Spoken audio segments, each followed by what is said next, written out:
Hello, beautiful people. I'm Chris Maddox, founder of the Wild Woman Project and Wild Woman Fest. And I'm speaking to you today because for the last 10 and a half years, each and every new moon, I have made a video like this for you. And today, I get to offer up an exploration of my very favorite poem of all time, where as we walk through it, we will learn so much. But before we dive into that, I want to let you know that this will be my final new moon video. And don't worry, because I'm replacing this new moon space with a new offering, which I think will be more beneficial, more dynamic, and more fun for both you and me. You'll see that in the second half of 2022, we are expanding our offerings here at the Wild Woman Project, really aiming to create more spaces to be in real time with one another. At this point, 10 and a half years into the life of this project, we have so many women spread out over continents and countries and time zones. And, when we have live gatherings, we have people coming in some cases across oceans to gather. So there's just so much rich community, so many amazing women. We're going to be making more and more spaces for us to actually be together and experience one another instead of just kind of knowing that, we're spread out and around the world. So I'm not going to tell you what the new thing is, but I'll let you know it will start on the new moon in September, and I will announce it to you on the new moon in August. So make sure you're on our email list. You can sign up for that at thewildwomanproject.com, and you'll get all the juicy details. So now we turn our attention to this new moon, this day. July 28th is the new moon. And we are closing out the Path of the Poets series, where since last September, we have been starting on this new moon, exploring either through this video or in circle, a poem, and letting the poem kind of do what poetry does, which is essentially to unlock places inside of us that could not be unlocked by any other means. It is a mystical, ancient art form. And when we started it last September 2021, we began with a poem from Mary Oliver.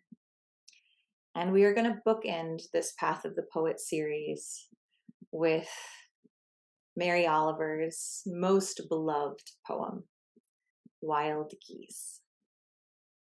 So here at the Wild Woman Project, we often call Mary Oliver the patron saint of wild women because she has a way through her poetry of helping us human beings to see and connect with the transcendence, with the lessons, messages, nourishment that comes through really seeing and experiencing the natural world, which of course we are all a part of. And in that way, every time we do that, it's kind of like a homecoming or remembering of the truth of who we are and what we are. This little green and blue planet just barreling around the sun, existing in a vast universe. And here we are on our home planet where we share the elements with all of life, like an uncountable, yet like an uncounted amount of life forms. Like there are just too many, we haven't counted them all yet. um, and we share this planet, So Mary Oliver has a way of, through her poetry, helping us to kind of tap into the treasure trove that the natural world offers up. So with that said, this is my very favorite poem of all time. We're going to read it through together, so you can just listen and I can read it to you. If you're watching this on our site, we're going to put the poem right below the video so you can read along if you're more visual. To each her their own, and we'll walk back through it a little slower and see if we can find some more treasure. This is Wild Geese.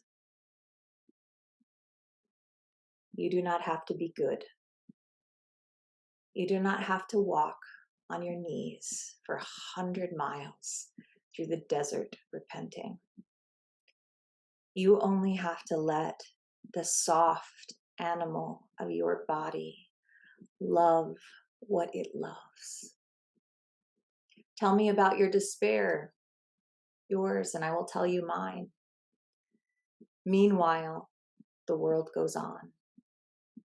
Meanwhile, the sun and the clear pebbles of the rain are moving across the landscapes, over the prairies and deep trees, the mountains and the rivers. Meanwhile, the wild geese high in the clean blue air are headed home again. Whoever you are, no matter how lonely, the world offers itself to your imagination, calls to you like the wild geese, harsh and exciting, over and over, announcing your place in the family of things.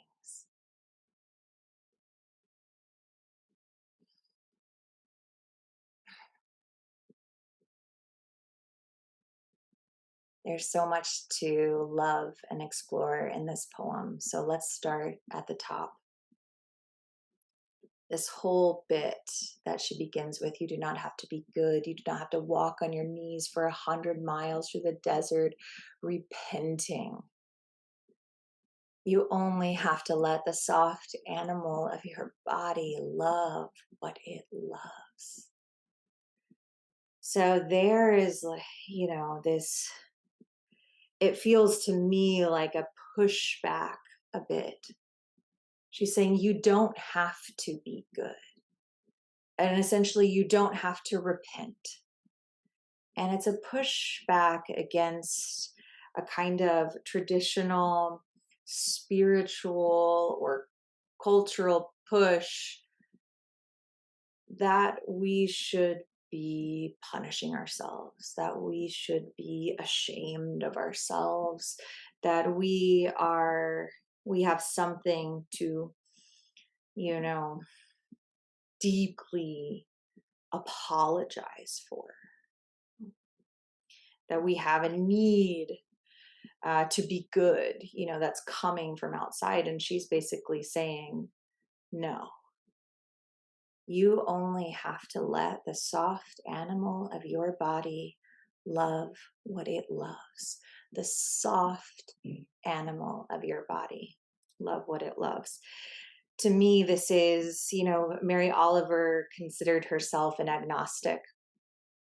She was deeply spiritual, really inspired by, American poets and thinkers like Walt Whitman and Thoreau. And she had a way of spirituality that was outside of any of the traditional lineages that are offered up, that were offered up, especially when she was a kid. And she's really offering this way of being in our wild nature, that there's something deeply spiritual and important about letting the soft animal of your body love what it loves. So she's, kind of pointing to the tender part of ourselves, like this pure part of ourselves, not when we're defending, not when we're territorial, but the soft animal, like the way, you know, two little lion cubs might be together in a sleepy afternoon, soft animal of your body, love what it loves. And I want to say, Mary Oliver was a lesbian. And at a time in history where it wasn't as open and accepting as it is today. So I think there is a nod there too, to let the soft animal of your body love what it loves. Then she goes on, tell me about despair, yours, and I will tell you mine. Meanwhile, so she's saying, I feel you. I'm brokenhearted too.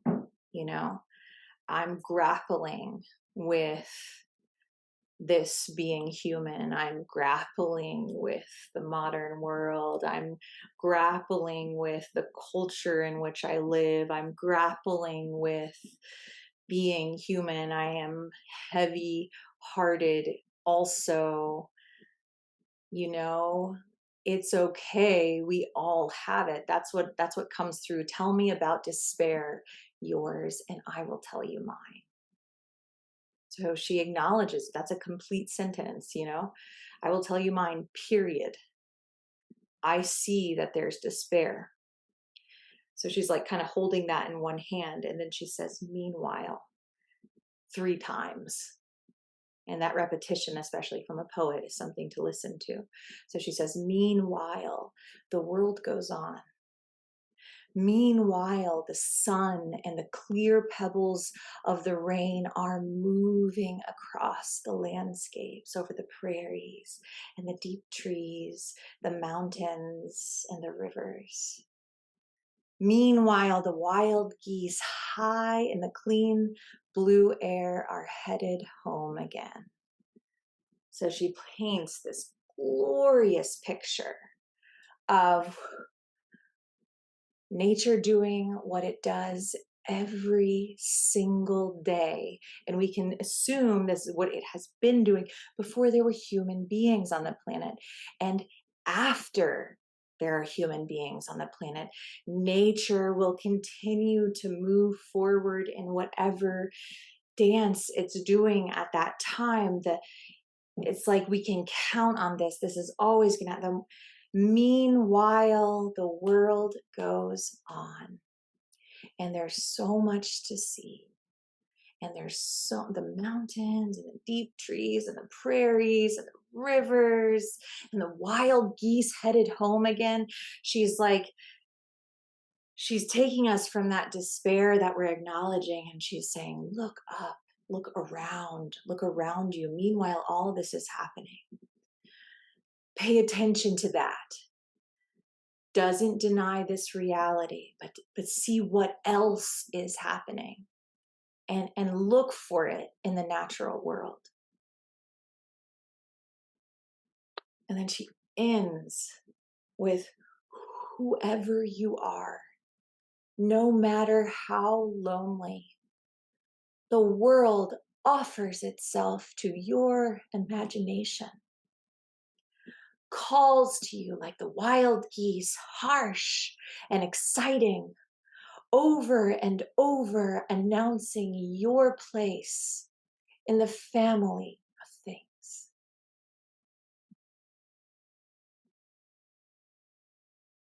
It's like the voice of the elder coming through, the wise one in the culture. And in some ways, that's what the poet represents. The poet is always watching. And it's the poet's job to reflect. Whoever you are, no matter how lonely, the world offers itself to your imagination. And she's drawing us out here. She says, the world is saying, come out and play, and calling out to you like the wild geese, harsh and exciting, harsh and exciting, over and over announcing your place in the family of things. So there she says, your place, your independence, your separate self in, within the family of things, inside of that interdependence. It is the one of the many places where in our physical reality there is a sense of duality, independence and interdependence. And we often think of those things as opposites, but really what they are gradients on the same kind of axis point. That we are independent and interdependent, and that is the miracle and the mess of what it is to be alive on the earth, to be human. So let Mary Oliver's call stir something in your heart. And whatever you're going through in your life, at any point, remember to do that meanwhile, paying attention that she's doing. You can step onto your front stoop and meanwhile yourself. You're like, meanwhile, there are clouds rolling across the hills, or meanwhile, there's a baby on her father's shoulders. Meanwhile, keeping ourselves connected to nature, which is constantly moving forward, and cycling and circling, and lots of circles, spinning around the axis, spinning around the sun, the moon spinning around the earth. There's like a lot of activity, a lot of movement, a lot that can stir and move us out of any space and into any space. The world offers itself to your imagination. To me, that feels like a call to have fun, make something, play with creation. Yeah. So in many of our Wild Woman Project circles, circle leaders will be using this poem as a centerpiece. Um, so it's a poem that you can share in a circle, and they'll take it a step further, doing a new moon meditation and ritual intention setting and all sorts of fun stuff that happens in circle. So if you'd like to explore this, or you just like to be in circle and in community, you can find links below this video, both to our Find a New Moon Circle page on our website, and then there's a specific list that's smaller that are people that are leading telecircles that you can join from anywhere. So you can find one near you and go there in person, or you can join one online.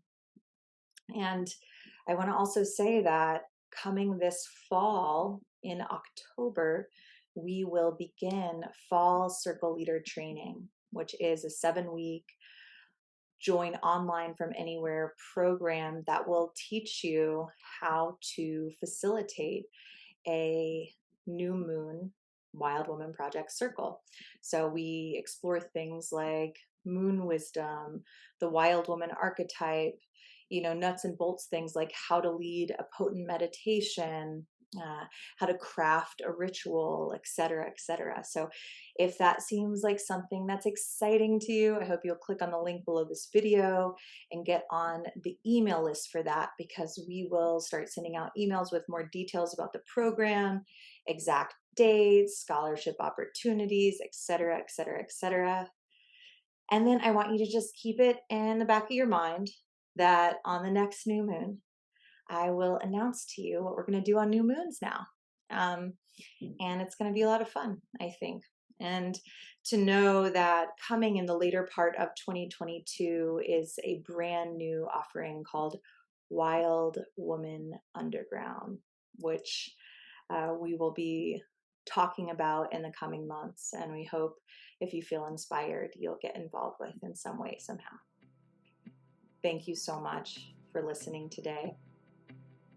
May we always remember our place in the family of things.